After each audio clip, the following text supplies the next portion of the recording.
And so the other thing that is very strange about our world is that we've got used to a world in which the Western countries used to produce the strong, dynamic, effective leaders. But today, the UK has produced prime ministers like Boris Johnson, who's a joker, literally a joker, who destroyed his country by engineering Brexit. And then his successor was a joke, Liz Truss. She lasted in office shorter than a head of lettuce. And so the West, therefore, is losing its way in a world that it can no longer control. And this is where it's time for Asian countries to step up and provide greater leadership. Hey, Yellowbird listeners. We're excited to tell you about the Words of Wisdom project, an initiative powered by Folklory. As part of the SG60 celebrations next year, we're capturing the invaluable life lessons of 60 Singaporeans aged 60 and above by recording a folklory with each and every one of them. By the end of the project, we would have distilled the rich experiences and profound insights of these 60 remarkable individuals into a compelling podcast series titled Words of Wisdom, preserving their wisdom for future generations of Singaporeans. And here's where we want your help to make this happen. If you know a Singaporean above the age of 60 whose story deserves to be shared and preserved for posterity, please nominate them as interviewees for our project. Help us celebrate and learn from the incredible life experiences within our senior community. Visit folklory.com/words of wisdom, that's words-of-wisdom, to submit your nominations and be part of this inspiring journey. And now, on to the podcast. What's up, everybody? Welcome to another episode of Yala, your thrice weekly podcast where we talk about the hottest news with a touch of what, Terence? Good old humor. Good old humor, man. Yeah, another very special episode today. Yeah, another special episode. We are carrying on, the series of guests we are bringing on. Yeah. And today we are bringing on someone who's had a lot of experience in the international political space, geopolitics. And that is none other than Professor Kishore Mahbubani.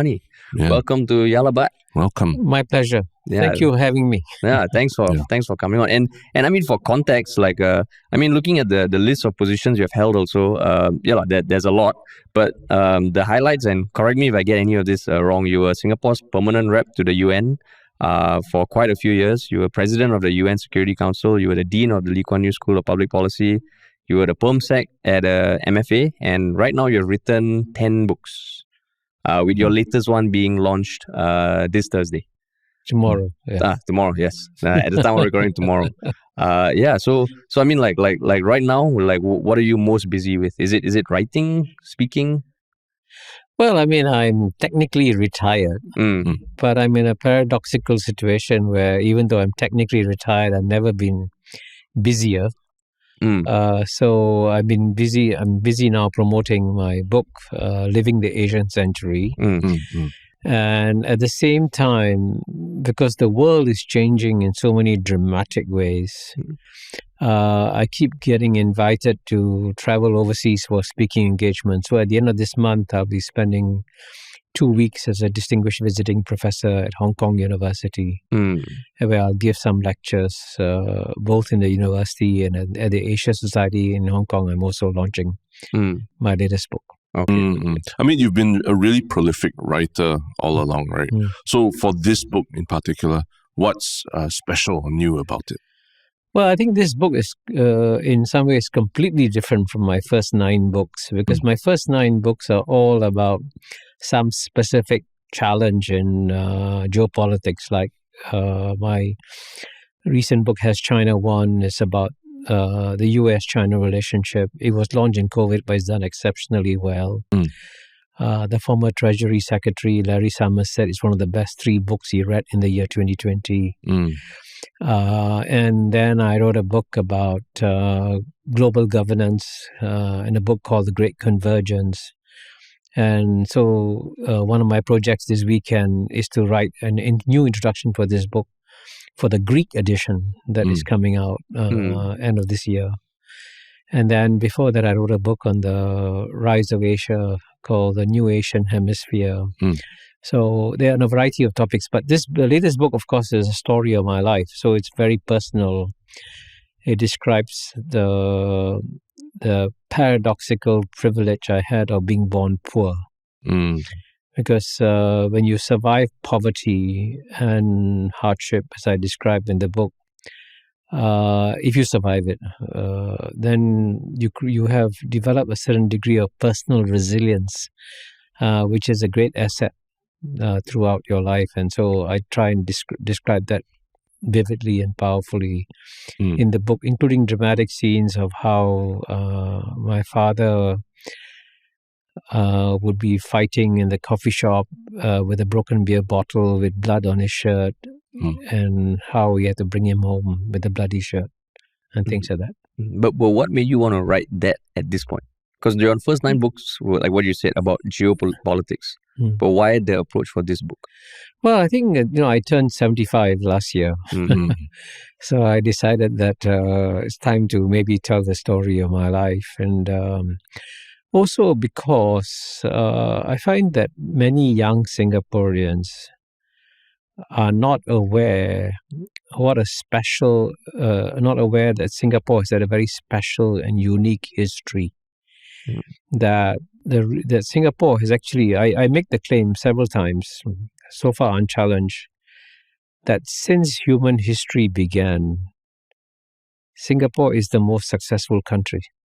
And what do I mean by that? I mean by that Singapore has managed to lift the living standards of its people faster and more comprehensively than any other country has done in human history. Now that's a remarkable statement to make, remarkable statement to make. And I wrote that first when Singapore turned 50 in 2015. And in an article published in California by California News Syndicate, 400,000 downloads. No one challenged me. So I think it's important for Singaporeans to understand that, and this is what I actually tried to do in my latest book, Living the Asian Century. I tried to describe how the founding fathers of Singapore were political and economic geniuses. And I had the great pleasure, looking back now, and privilege of spending time with the 3 key founding fathers of Singapore, Lee Kuan Yew, Goh Keng Swee, and Rajaratnam. And I thought, it's so sad that we had 3 great men who at the end of the day successfully created a great nation, and young Singaporeans are not aware of it. And that's a tragedy. So I hope that I bring out the human qualities of these 3 great men, and perhaps spark a little interest among young Singaporeans in knowing more about their founding fathers.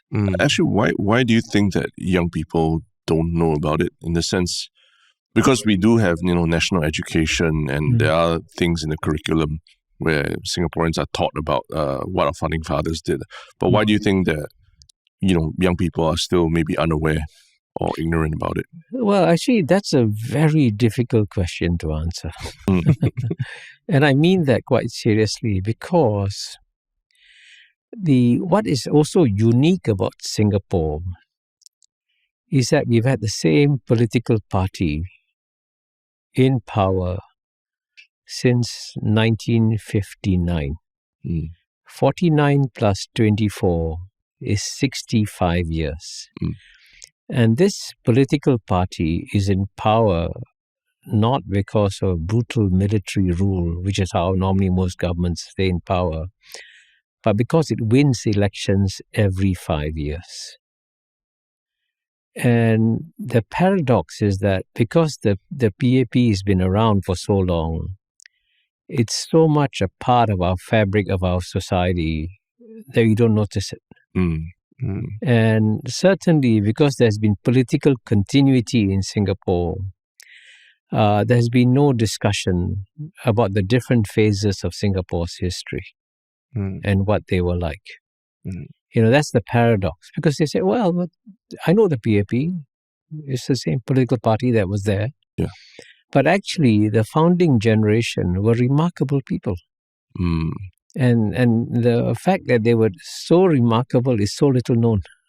So are you saying it's also a paradox that, I mean, because, like what you said, because they're in power for so long, we don't notice it. But does that also have negative consequences in terms of people not having to, debate in their mind which party is better? Because everyone just takes it for granted. Well, the negative consequence is that Singaporeans take their peace and prosperity for granted. But they forget that, if you assume that life gravitates to the mean, right? And the mean is that most political parties don't stay in office so long. And that you could have a situation, you could have freak elections, you could have the party change power and so on and so forth. And then you would have possibly, political turbulence in Singapore. But we haven't experienced any real political turbulence, I think, probably since the 1964 racial riots, which I describe in my book, Living the Asian Century. So I think it's important for us to be aware that because Singapore is exceptionally successful, this is not normal. And that for Singapore to keep going as an exceptionally successful state would require a lot of effort. But again, you don't get that sense of hunger among the young Singaporeans, to try and see what we can do to keep on going. And like how can we change that? Because, earlier you started off by saying that because you lived through poverty, it almost gave you a certain amount of grit, which you now consider an asset. But for Singapore, we have a good standard of living, partly because of how our country has grown over the years.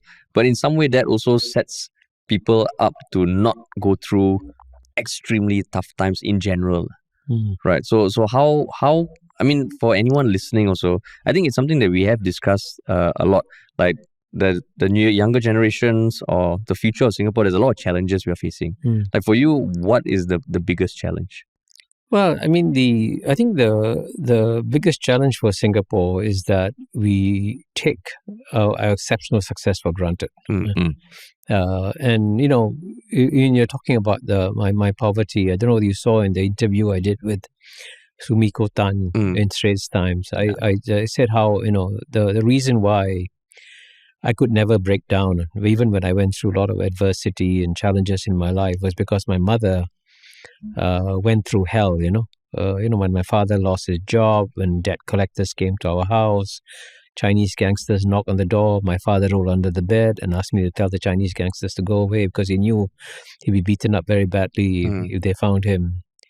So we lived through all that kind of hell, and we had people coming and putting signs at the door saying nothing in this house can be sold because it's all going to be auctioned to pay off the debts of Mr. Mohandas Mahbubani. So, and my mother went through that kind of hell and never broke down. In fact, my mother used to say, even when you're struggling and even if you're hungry, you must put butter on your lips and smile. So, in a sense, that's the competitive advantage I had. I could put butter on my lips and smile because my mother went through it. So I'm not going to break down under any circumstances. Now, in the case of Singaporeans, I would say the best thing they could do to understand how special it is to travel more. And, I describe in my book how at the age of 18, a friend of mine, very generously, an American friend of mine, Dean Swift, somehow or other gave me $2,000, which is a lot of money. So I hitchhiked up Malaysia, took the train from Penang to Bangkok, and then ended up flying from Bangkok to Calcutta, meet some relatives there. Then I took buses and lorries up to Nepal. Went up to walk alone up a mountain, Nagakot in Nepal, which is actually a stupid thing to do by yourself because at that time there were all kinds of, problems. I could have easily disappeared traveling alone, but I survived it, But of course, when you survive it, then you say, wow, maybe I can do it. So I would say a little bit more adventure on the part of young Singaporeans, and especially they should get to know Southeast Asia. And Southeast Asia, I believe, is one of the most promising regions on planet Earth. Singaporeans worry that it'd be very difficult to grow the Singapore economy. That's absolutely correct. Very difficult. Your population is shrinking. Your standards of living are already very high. But the region is going to grow phenomenally over the next 10, 20, 30 years. And we are actually very fortunate that we have relatively well-functioning countries in Southeast Asia, certainly Malaysia, Indonesia, Thailand, and Vietnam is going to become a superstar economy.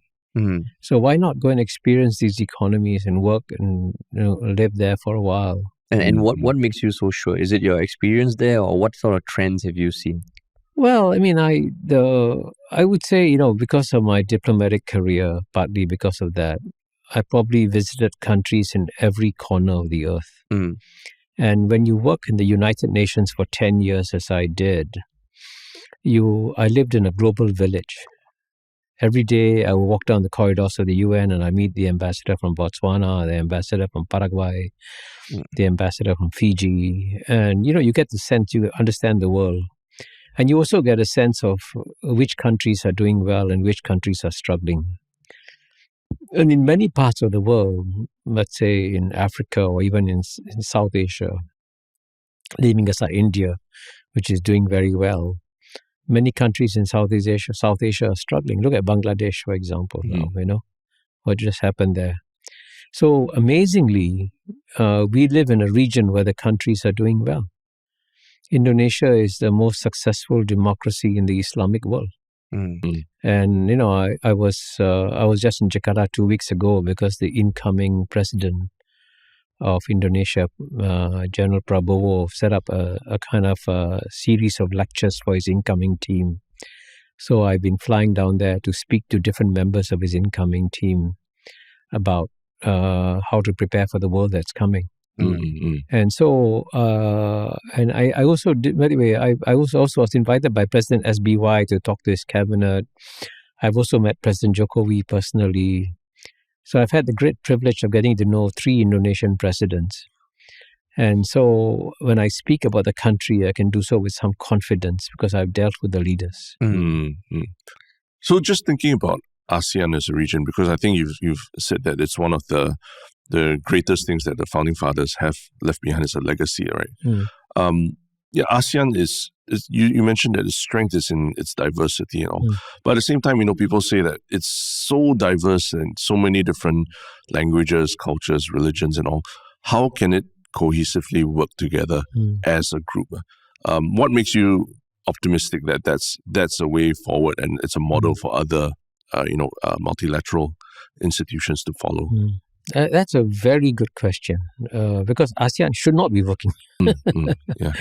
Believe me, there's no region on planet Earth, not Latin America, not Africa, not South Asia, not Middle East, that is as diverse as Southeast Asia. Because among the close to 700 million people, you have 250 million Muslims, 150 million Christians, 150 million Buddhists, Mahayana Buddhists, Hinayana Buddhists, you have Taoists, you have Confucianists, you have Hindus, and we have lots of communists too in Southeast Asia.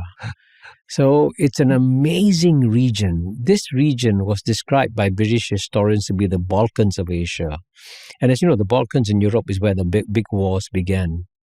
And the big wars should have happened in Southeast Asia, and they did for a while. I mean, we had the Vietnam War, the Indochina War.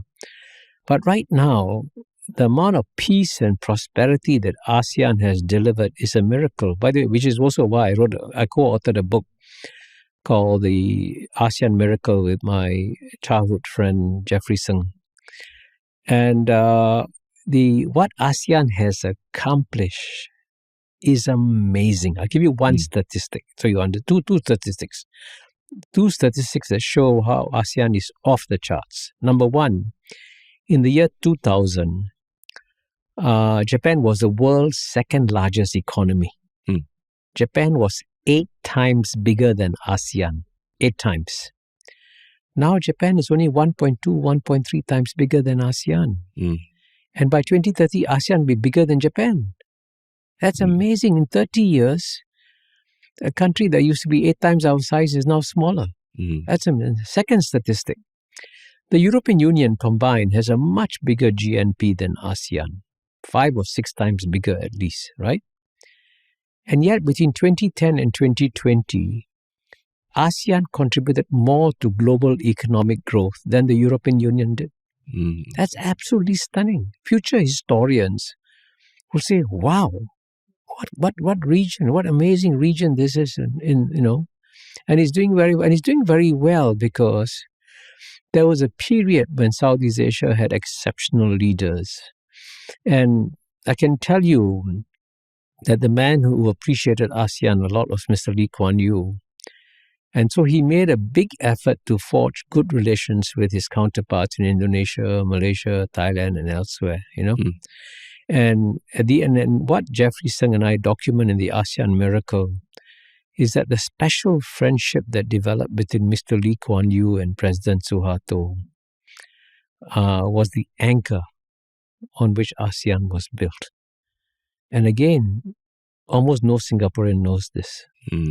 And more importantly, one of the most important events in Singapore's history was the day when Mr. Lee Kuan Yew went to Indonesia, to the graves of the 2 Indonesian Marines that were hanged in Singapore, and sprinkled flowers on the graves.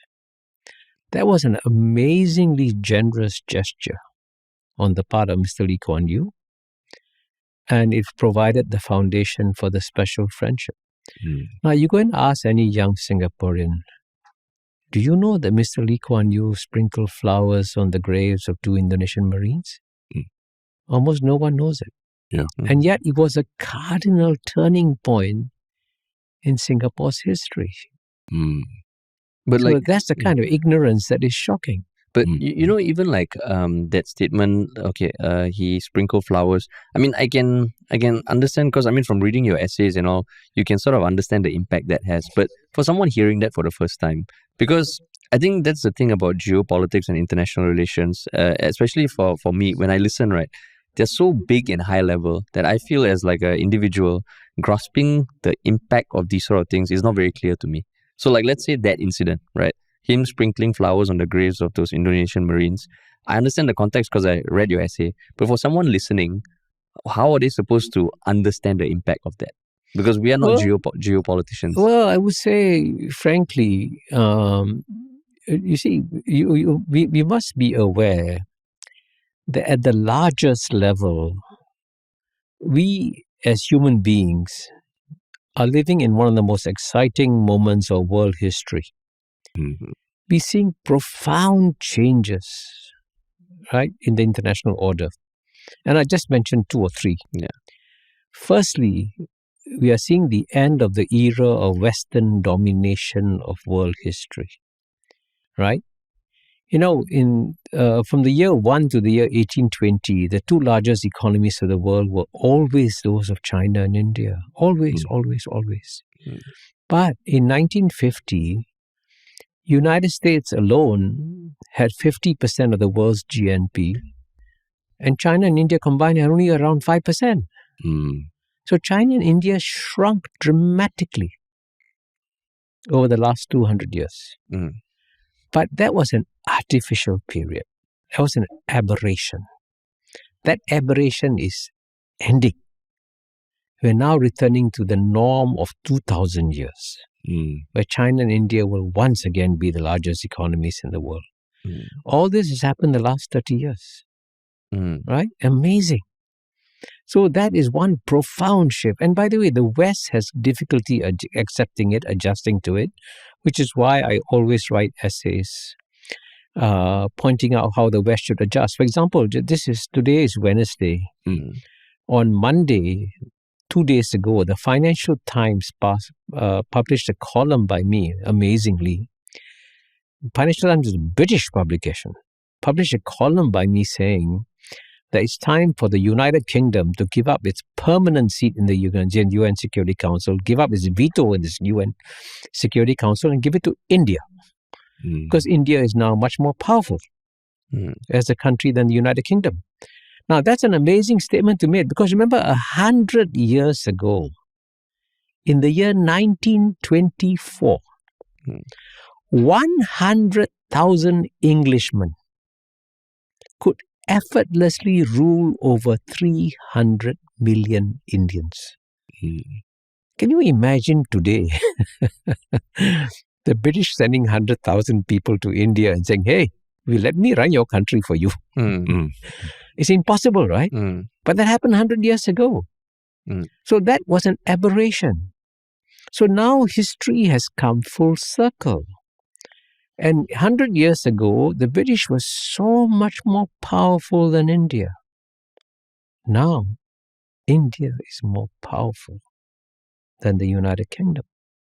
So it's time for the British to give up their Security Council seat.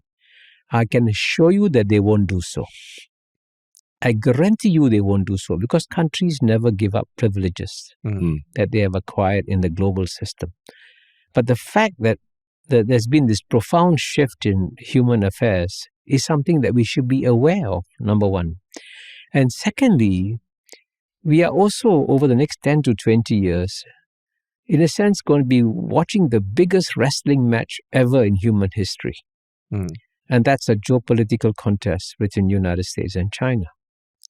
It will gain momentum and accelerate over the next 10 to 20 years for reasons that I gave in my book as China Won. The structural reasons why this contest is happening. So we are living in amazing times. And I feel like every morning I'm sitting at the edge of my seat, trying to figure out, wow, the world is changing so dramatically. This is absolutely amazing. And for you, it is exciting. Incredibly exciting, because I'm seeing changes that are unprecedented. And so I am actually living through the most exciting phase of my entire life at the age of 75. But one thing that we have heard from other guests and sometimes we hear in the media is that, I mean, this is the natural ebb and flow of superpowers, of global superpowers. That, superpowers rise and fall. But what is it so different about this time that you're saying is the most exciting time in your 75 years of living? Hasn't this always been happening? Well, history, as you know, doesn't move systematically. They can have decades of stagnation, centuries of stagnation, right? The Dark Ages in Europe, 200-300 years, nothing happened.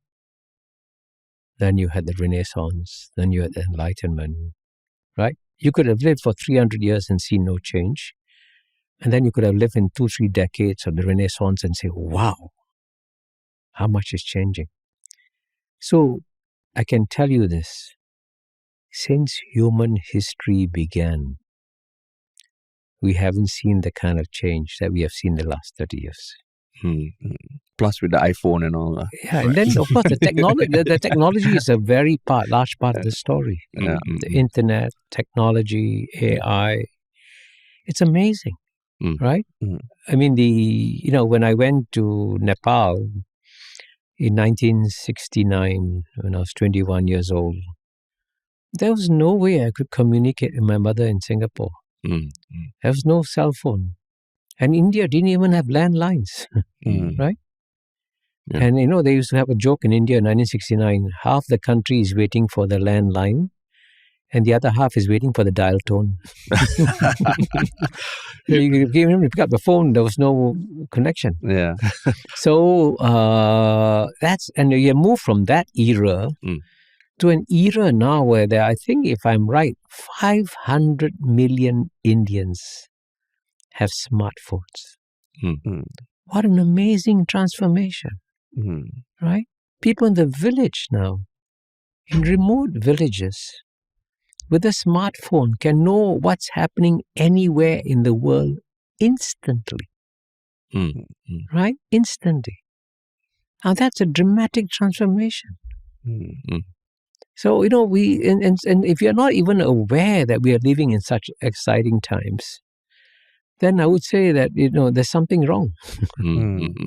So, I mean, I did want to talk to you about the evolution of institutions like the United Nations, because, I mean, you were Singapore's ambassador to the UN for a very long time as well. And your understanding of the institution is probably much deeper than a lot of people.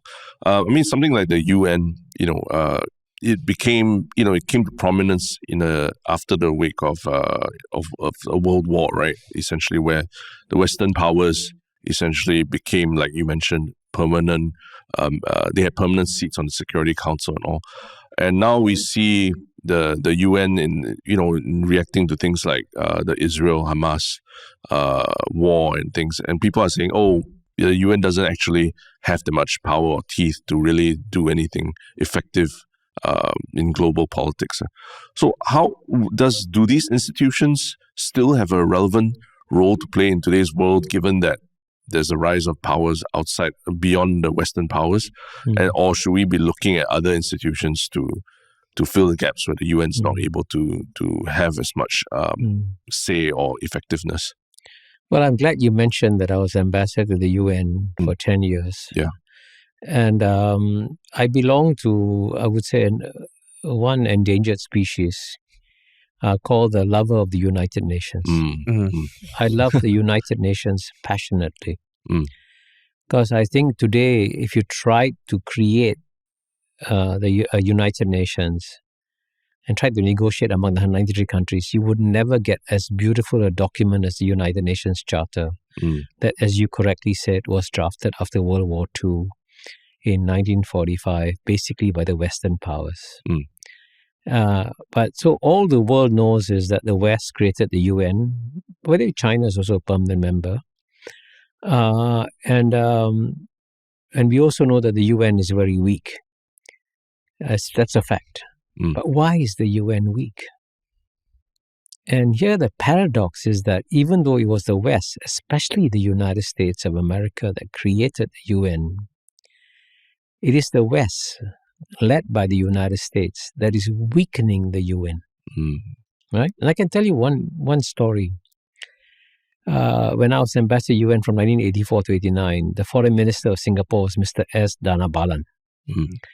And when he came to the UN for the General Assembly in September, he would meet his American counterpart, Mr. George Shultz, who was a wonderful human being, by the way, the Secretary of State. So George Shultz complained about how weak and inefficient the United Nations was. So Mr. Dhanabalan said very bravely to Mr. George Shultz, Mr. Shultz, I agree with you that the UN is weak and inefficient. Don't you think it's now time for us to find a Secretary General that is dynamic, effective, and a go-getter? Right? And George Shultz literally blushed. Because it is American policy, with the support of the then Soviet Union, to only select Secretary Generals who are spineless. Because the United States and Soviet Union didn't want to have a strong, dynamic, effective Secretary General like the former Swedish Secretary Generals Dag Hammarskjöld. So they picked spineless Secretary Generals. So if you pick a spineless Secretary General, how can you expect to have an effective organization? Any organization with a spineless leader is going to be a weak organization. So the paradox is that it's the West that is weakening the United Nations. But one of the big themes of my writings, especially in my book, The Great Convergence, is that the West is acting against its own interests when it undermines the United Nations. Because, to put it very simply, the world has shrunk. We live in a global village. And in any global village, you need a village council. Only functioning village council we have is the United Nations. And if you live in a global village, it's the minority that should be frightened of disorder. And the West represents a minority in the global village because the West represents 12% of the world's population. It is the West that should be strengthening the Global Village Council rather than undermining it. And so the other thing that is very strange about our world is that we've got used to a world in which the Western countries used to produce the strong, dynamic, effective leaders, whether it's Churchill or de Gaulle, or as I described in my memoirs when I accompanied Mr. Lee Kuan Yew on his farewell tour of Europe in 1990. We met incredible European leaders like Margaret Thatcher, François Mitterrand in France, and Helmut Kohl in Germany. But today, I mean, the UK has produced prime ministers like Boris Johnson, who's a joker, literally a joker, who destroyed his country by engineering Brexit. And then his successor was a joke, Liz Truss. She lasted in office shorter than a head of lettuce, right? Yeah. So it is shocking that a country that could produce great leaders like Churchill, like Margaret Thatcher, and now prime ministers are jokers.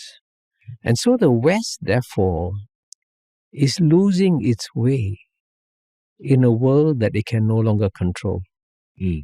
And this is where it's time for Asian countries to step up and provide greater leadership. But when the Asians try to do that, the West resists it. So that's why I argued in my article in the Financial Times 2 days ago that the UK, which now produces jokers as leaders, should give it up its seat to India, which is a much more serious and much more dynamic country than the UK is. But they want to keep their privileges of their past and not accept the changes. But like you mentioned that now it's time for Asian countries to step up, right? And I think that is also something that we I mean, for us, being in media, being very proud Singaporeans, we also want Singapore to be out there globally. But there was also this article that you wrote that got quite a bit of discussions back in 2017 about Singapore being a small state.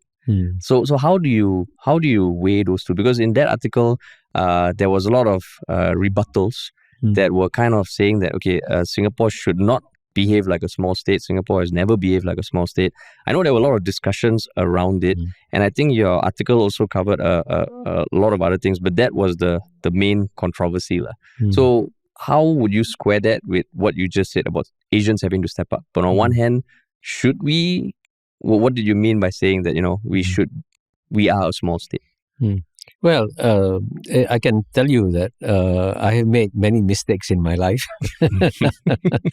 One of the mistakes I made in my life was to publish that article without properly nuancing it. And so some of the language that was used was a bit strong. In fact, my friends said to me, Kishore, you shouldn't have published that article, But, it's nonetheless, it's good that it generated a debate because debates are very good. And I would say it is true that Singapore has been an exceptional small state, right? That we have spoken up and so on and so forth. And by the way, I explained in my memoirs that one reason I was when I became a diplomat in 1971, I only wanted to stay 2 or 3 years, that's all, and then go back to academia. But I ended up spending 33 years in diplomacy. And the reason why I stayed on as a diplomat representing Singapore is that I liked the fact that I was representing an underdog in the global system. So I was defending the interests of a small state against big bullies. So, and I know also how brave the Singapore leaders were, but I also know how prudent they were. I'll give you an example. When I was ambassador to the UN in the 1980s, at that time, the Prime Minister of Malaysia was Dr. Mahathir. And Mahathir did something very brave, He said, why are the resources of the Antarctica, a continent that should belong to all of humanity, why are all the resources only being given to the Western countries? Why are they claiming, areas of Antarctica? Why not share it with the whole world? Which is a very reasonable thing to say and to do. And I thought Singapore should support Malaysia. But Mr. Rajaratnam, who was then the foreign minister, was very prudent. He said, this is not our fight. We don't want to, we need the Western countries for other issues. Let's not fight them on this issue. So he very prudently, and normally Mr. Rajaratnam is a very liberal personality. but he gave me absolutely strict instructions to shut up on Antarctica. Be prudent. This is not our fight. Don't fight it. So our leaders have been brave, and they've also been prudent. But I would say that certainly that Singapore still has a lot of agency. And I see for us now in the current geopolitical environment a tremendous opportunity for Singapore. So one opportunity is this. The 19th century was the European century. The natural capital of the European century was London. London was a busy, thriving metropolis. And the 20th century was the American century. And the capital was New York. And I lived in New York, so I know what a dynamic place it is. And then the 21st century with the Asian century. Now, the only candidate who's a natural candidate to become the capital of the 21st century, Asian century, is Singapore. So I think we should, therefore, look at that opportunity and see what we can do to position ourselves. So when you say it's almost like the epicenter of all the exciting stuff, is that what you mean by saying like? Well, I mean the Asia, as you know, is the largest and most diverse continent on planet Earth. Almost 55 to 60% of the world's population is Asian, and Asia has got many dynamic civilizations: Sinic civilization, Chinese, Indic civilization, India's, Islamic civilization, and then of course we have Western civilization too.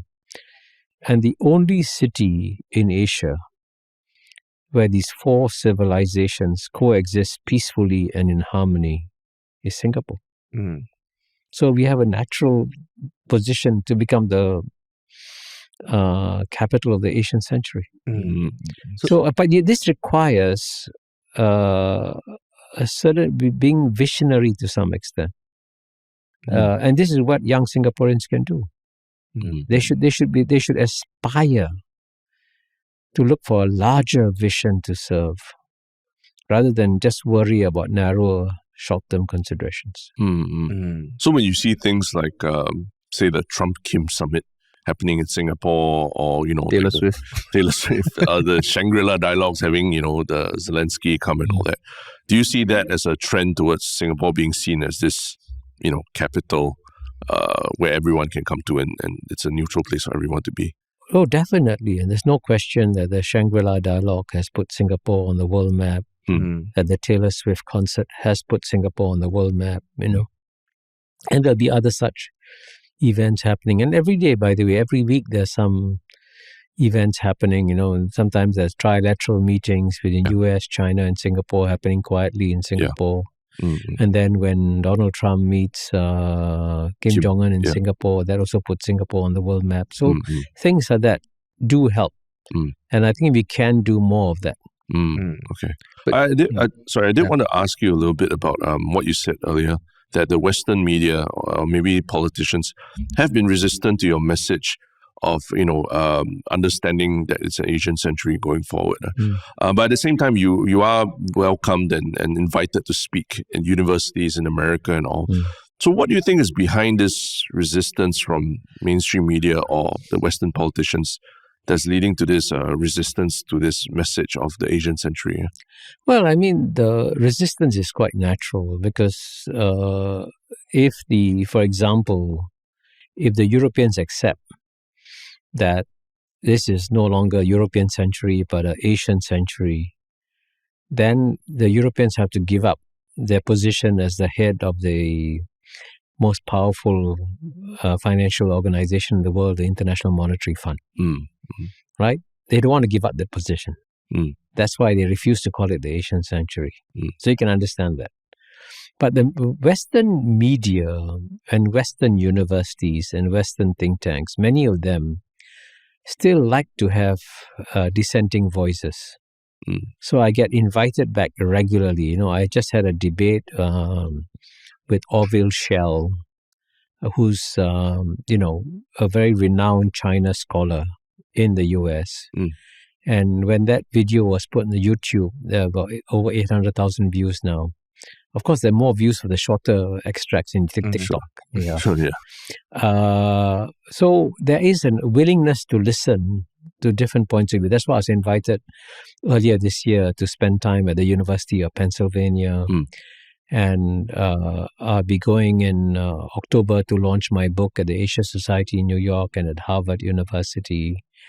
And I've also been invited to participate in an Oxford Union debate in December. I don't know whether it'll happen, but so I do get invited by the West because they are looking for diversity of voices.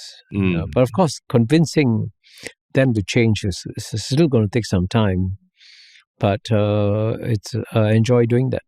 But on the flip side, do you get like detractors in Asia? I do. I've developed a special skill in life of accumulating detractors. Accumulating like Pokemon. The haters is our equivalent of haters. Yeah. The more sophisticated term. I have a lot of detractors, but that's okay, but this is where in life you got to learn that you will always get some hard knocks along the way. So I've had more than my fair share of hard knocks, but so far, touch wood, every time I've been pushed down, I somehow or other managed to get back on my feet again. So that's something fortunate that I had. So just now you were saying that the Western century is coming to an end, but a lot of your essays have also spoken about what the US can do to retain its position. I think you spoke about how Biden can maintain US leadership if he fulfills his promises. I think those essays you wrote at the start of his presidency. So do you see a way for the Western powers to still contain power if they are more aware, or do you see it as inevitable that just because of the size of Asia, the growing influence of Asia, it will be the Asian century regardless? No, I'm going to emphasize, I'm glad you mentioned the advice I've been giving to the United States because I'm a friend of the United States of America. I want the United States to succeed and thrive and do well. I'm not advocating the collapse and downfall of the United States. But what I'm telling my American friends, and the reason why I keep inviting regularly back to the United States is that my American friends understand I'm trying to advocate a more intelligent, more thoughtful policy for the United States. So, for example, in my book, Has China Won? I do say that the United States is making a big mistake by launching a contest against China without first working out a thoughtful, comprehensive, long-term strategy. And I also say in my book that the man who gave me this insight was the then greatest living strategic thinker in America, Henry Kissinger. So I met him, I had a one-on-one lunch with him in March 2018. I had one more meeting with him in October 2023, 8-9 months before he died. And he was the one who told me that the United States is making a big mistake by not working out a strategy. So if I was an enemy of the United States and they're making a big mistake, I should keep quiet and say, hey, let them suffer the mistake. But in fact, I'm actually trying to help the United States by saying, hey, you're making a big mistake.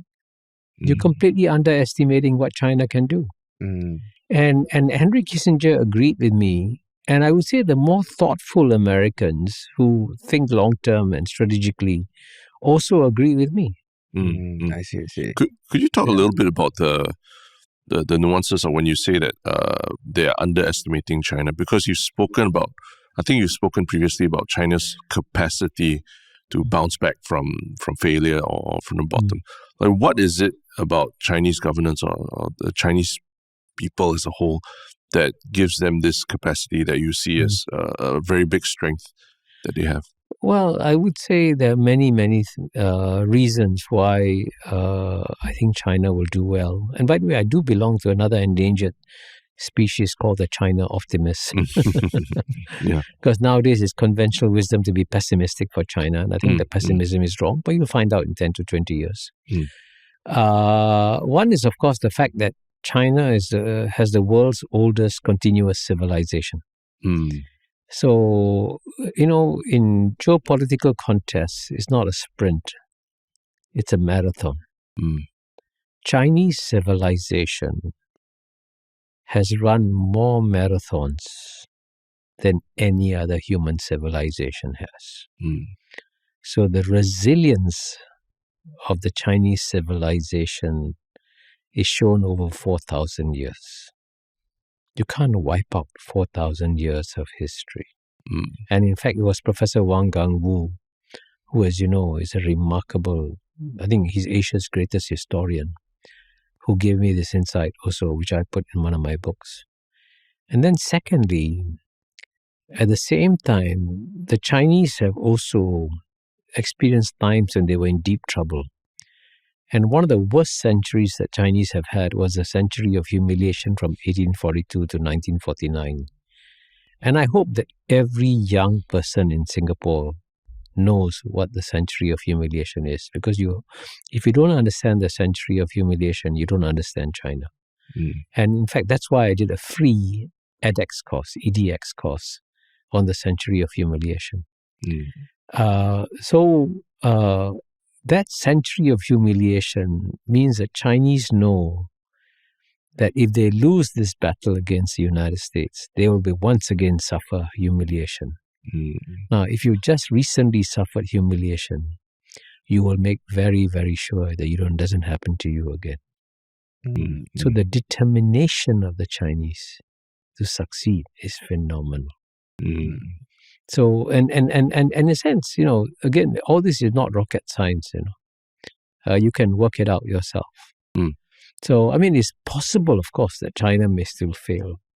That's always a possibility. But as of now, you look at China's performance, you look at all the objective indicators, especially in science and technology. Chinese scientists from China are now publishing more papers in Tier 1 peer-reviewed scientific journals than all of United States of America. That's amazing. 20 years ago, United States probably had 10 times the publications of Chinese scientists. Now it has less. That's an amazing transition. Then what about the converse for India? Because you've also mentioned that India has so much potential. It is becoming more powerful. You spoke about the Chinese history and their track record of resilience. But what about India stands out? Well, I think India has the same degree of resilience too.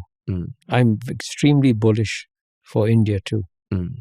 Because, if you want to understand which society is the most competitive society in the world, you can find out because there is a large human laboratory which attracts the best talent from all over the world to come and compete. And that human laboratory is the United States of America. So the best minds from China, India, Malaysia, Singapore, Argentina, Brazil, all go to the United States. And guess what? In the most competitive human laboratory in the world, the ethnic group that has performed the best, that has the highest per capita income of any ethnic group in the United States, is the ethnic Indian community. So it shows you, and in fact, you look at two of the largest corporations in the world, Google and Microsoft, are being run by people born in India, Sundar Pichai and Satya Nadella. So it shows you that Indians can compete. And the paradox is that traditionally Indian governments have been protectionists. That's why India hasn't joined the Regional Comprehensive Economic Partnership, by the way. But so the Indians seem to be frightened of competition.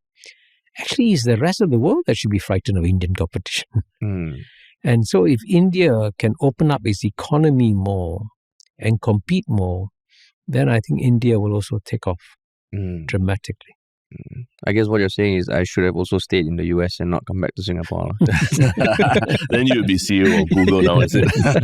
No, but then you would have to compete against the best minds from India and China also.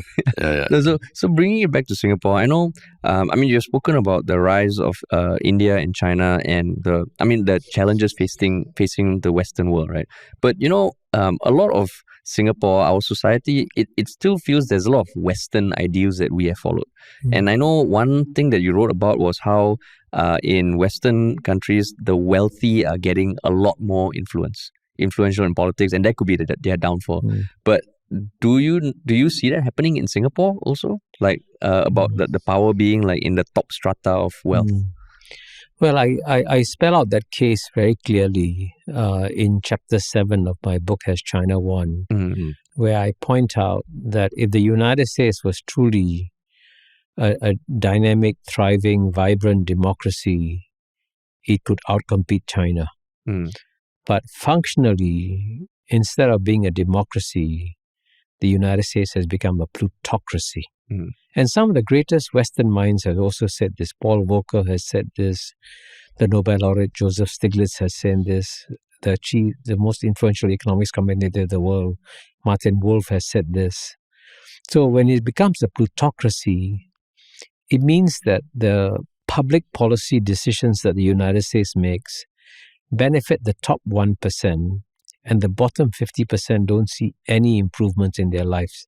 In fact, their standard of living has stagnated. And the United States is the only major developed society where life expectancy is coming down. That's a shocking statistic. Shocking. Now, Singapore is nothing like a plutocracy. Singapore is the exact opposite of a plutocracy, because the bottom 50% are provided education, housing, healthcare, and lots of other things that are among the best in the world. And Singapore's life expectancy is going up. Singapore's infant mortality is going down. So we are in fact the exact opposite of an American plutocracy. So then what would you say to the younger generation that, or even not say the younger generation, the middle class in Singapore, who there's a lot of anecdotes or even data showing that the middle class is being squeezed, cost of living is increasing. And there's a lot of, I would say, pessimism. I don't think there's any quantifiable data, but just from the topics we cover, the people we talk to, there's a general pessimism about how Singapore is going to be in future. I know you mentioned that it's very exciting, but what would you say to someone listening saying, okay, I get these big picture things, but for me, like, life is getting tough? Yeah. Well, I would say look for opportunities. There are lots of opportunities in the region. And it's a mistake to just look for opportunities only in Singapore. And be prepared to take risks. See, many, I'm told by Western multinational companies that it's easier for them to persuade a young American to go and work in Indonesia, which is so far from United States and so close to Singapore, than to persuade a Singaporean to go and work in Indonesia. Because it's chaotic, because it's not like Singapore, there are traffic jams and, things are not as efficient as Singapore. But there's a lot of vibrancy in Indonesia too. Tremendous vibrancy. Most Singaporeans are not aware that if Singapore is drowning in pessimism, Indonesians are drowning in optimism. If you want to get the optimistic gene, go to Indonesia. Their standard of living is certainly lower than Singapore's, but they believe that life is getting better and will continue to get better. And they have a very positive outlook on life. And whenever I go to Indonesia, I'm amazed at how cheerful people are, which is remarkable.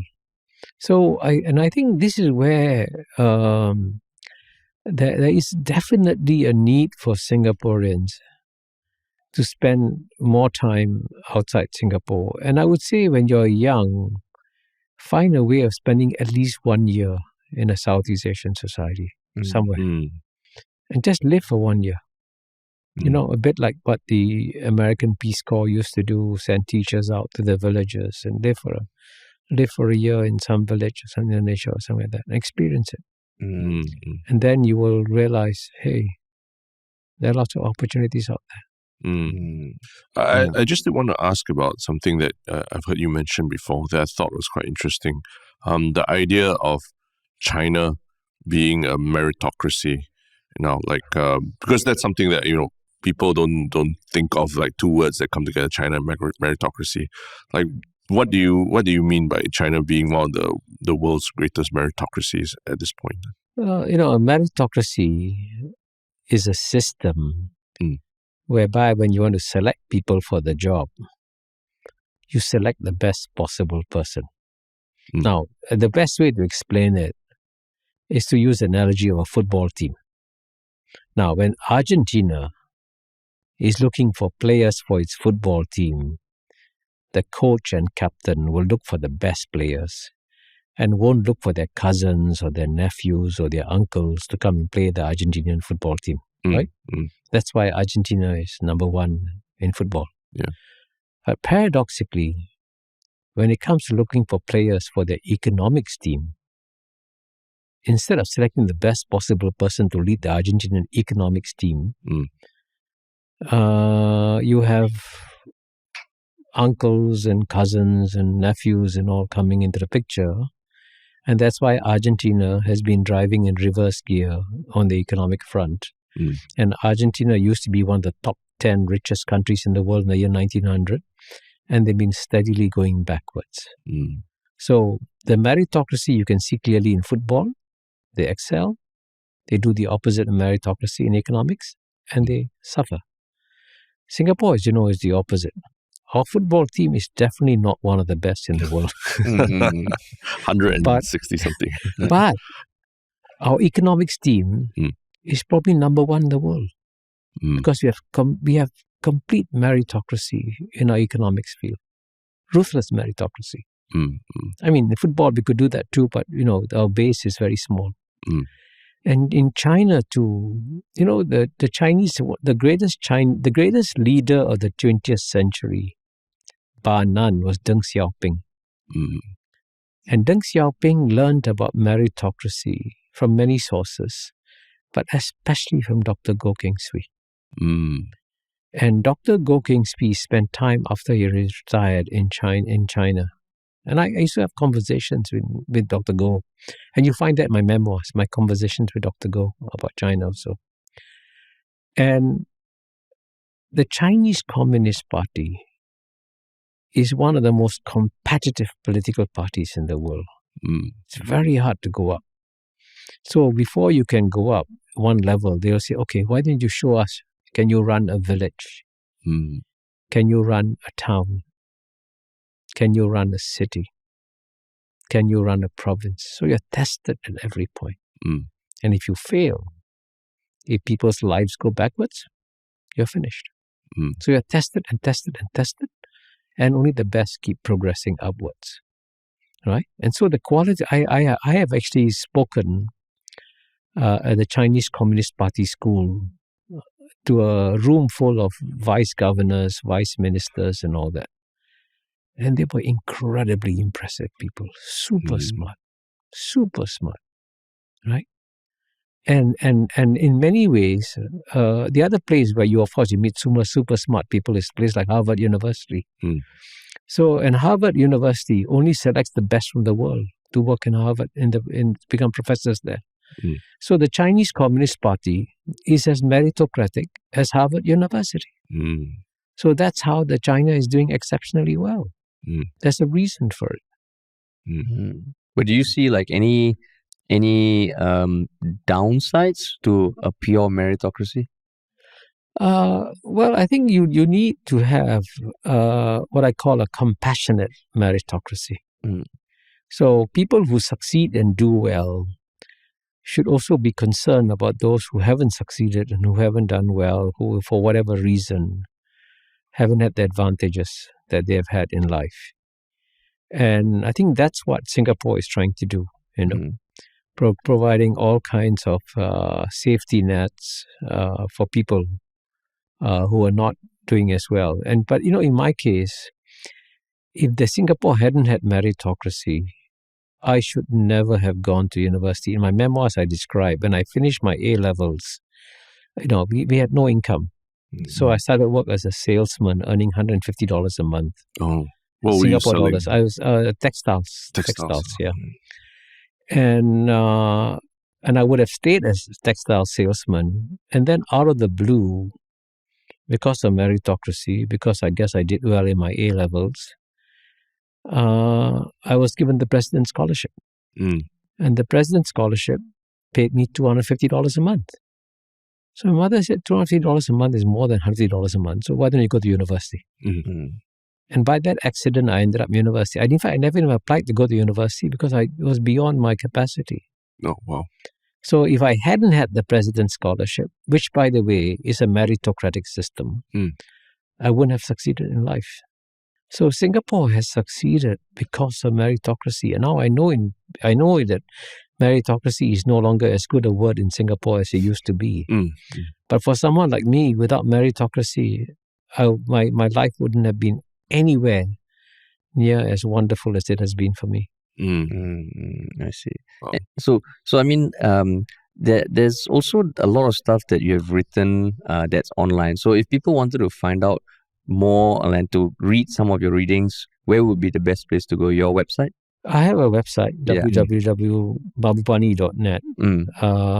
But, there is now in social media, there's a lot of stuff out there. There are lots of TikTok videos. Oh, really? I don't know who produces also them. Not your account, yeah. No, I don't have a TikTok account. Okay. I don't have a TikTok. I only have LinkedIn, Twitter, and Facebook. But even then, to be completely honest, I can't maintain them. I have to get my research assistants to help me maintain them. But I mean, if you do look at the internet, you'll find lots and lots of my stuff. And by the way, my most successful book is a free book, and any of your readers can download it for free. In the year 2022, 2 years ago, I published a book of essays with Springer Nature, a German publisher. And actually, I met the CEO of that publishing firm, Stefan von Holzbring. And I said, what is our target when you publish a free book of essays? What is the goal? He said, if you can get 20,000 downloads, it's a very good result.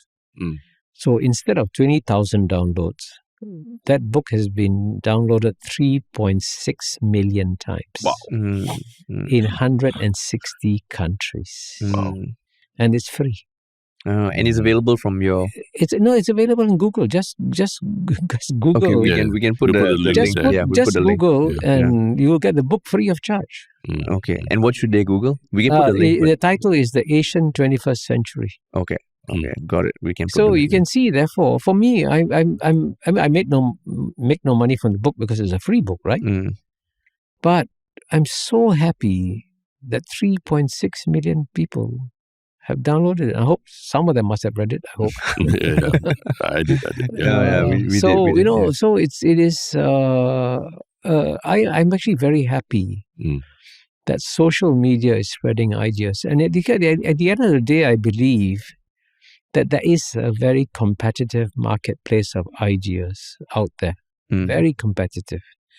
So it's not easy to get your ideas noticed or heard. So when something like that happens, like, for example, the Harvard lecture I gave in 2017, what happens when China becomes number one, when it gets over 4 million views, I feel, okay, my message is getting across. I did a TED Talk in 2017, also over 2.2 million views, I think. So it is possible to get your message out. And that's why I would encourage young Singaporeans to try and do that. And for you, what is the reason you still want to speak? Because you said you're hypothetically retired, even though you're super busy now. Why is it so important for you to keep putting your messages out there as opposed to going to Bali and just chilling out by the beach? Well, because I do think that humanity at large has to make some very critical decisions in the next 2 decades or so if we're going to navigate our way to a safer world.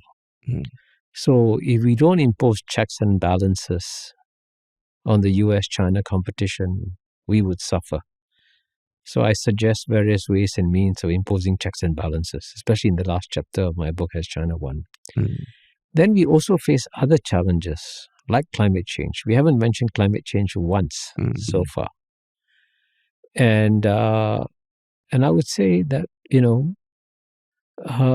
this is a challenge that we can only solve if all of humanity comes together, right? And therefore, that can only happen if we speak out about it. And certainly on climate change, I shouldn't worry about it, because by the time the worst happens, I'll probably be gone. I won't be around. But for the young people in Singapore in the 20s, they will suffer the consequences of climate change. So they should be the ones speaking out. And sadly, they're not. In Singapore is still, one of the most provocative articles I published was to advocate a car-less Singapore, where, we find ways and means of not owning cars, sharing cars.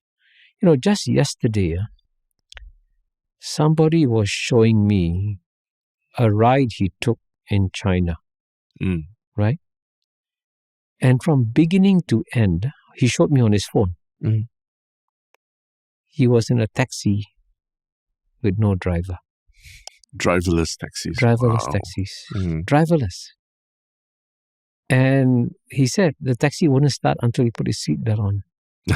And it went, and he showed me on the highway, it was going quite fast. Driverless taxi. And then it came to his destination, parked. Then he got out. Driverless.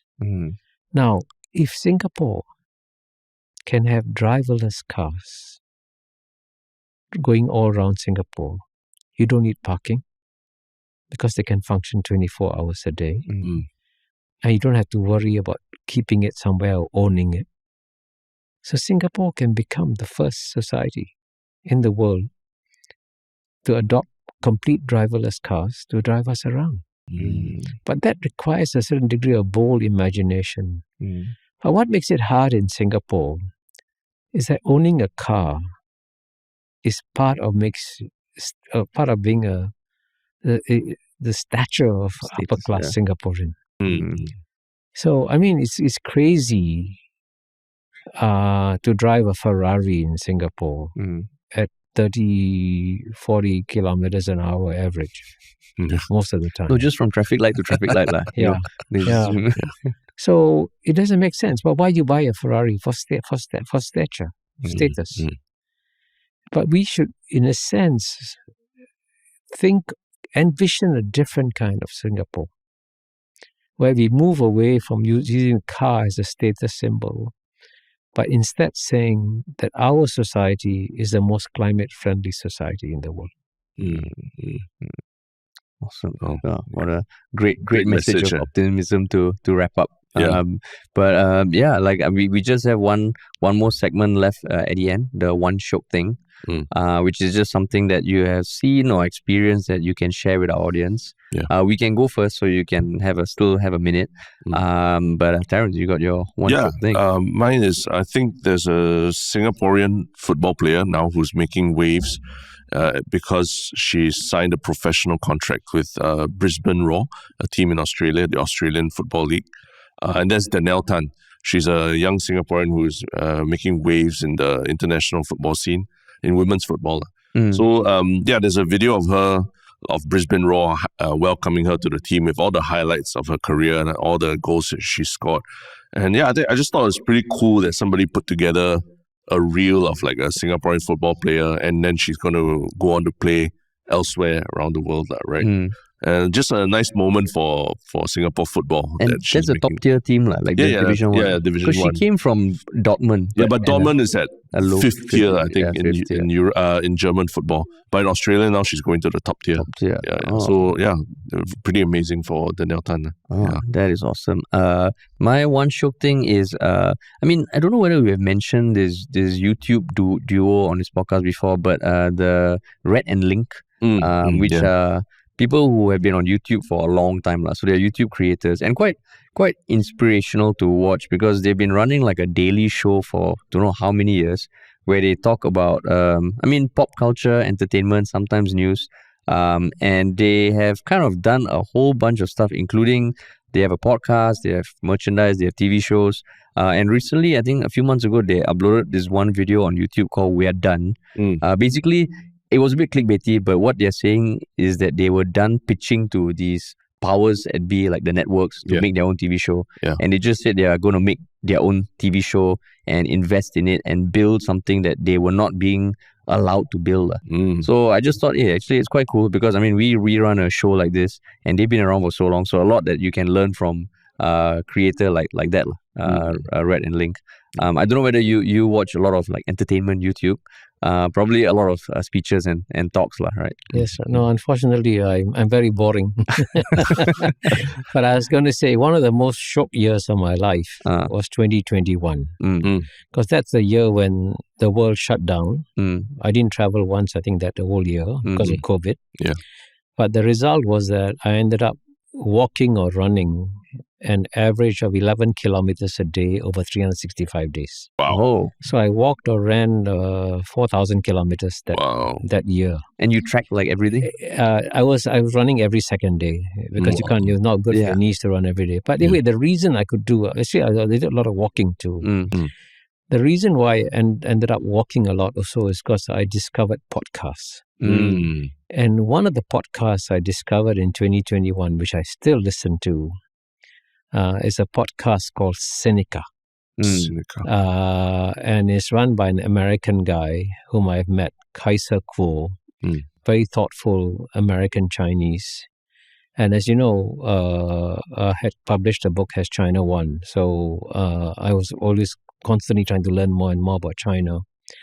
And it was from this American Chinese on this podcast called Seneca that I learned, how wonderful podcasts can be. Oh, so Seneca, how you spell it? Sinica. And he's had ups and downs. He was with a company. Initially, the company went bankrupt. Oh, okay. But he's managed to revive his podcast show again recently, and I was thrilled that he could do that. Because he has some of the most thoughtful, engaging conversations. I've actually been on his podcast, so I know it. Yeah, so I listen to him still when I walk. And of course, I do a lot of my walking in East Coast Park, which I think is one of the most beautiful places in the world. Yeah. But every episode he interviews people about China or China-US relations, Chinese history, and it's all interviews. And he's also a musician, a music freak, and he does talk about music and the arts and theatre also. I see. Seneca, awesome. Interesting. Should check it out. Yeah. So we'll put a link to that. We'll put a link to your website, your book, your free book. And thanks so much for joining us. Yeah, thank you so much. Pleasure. Yeah, it was really awesome. And hope everyone listening enjoyed that too. Remember to check out all the links are in the show notes. And we'll talk to you all soon.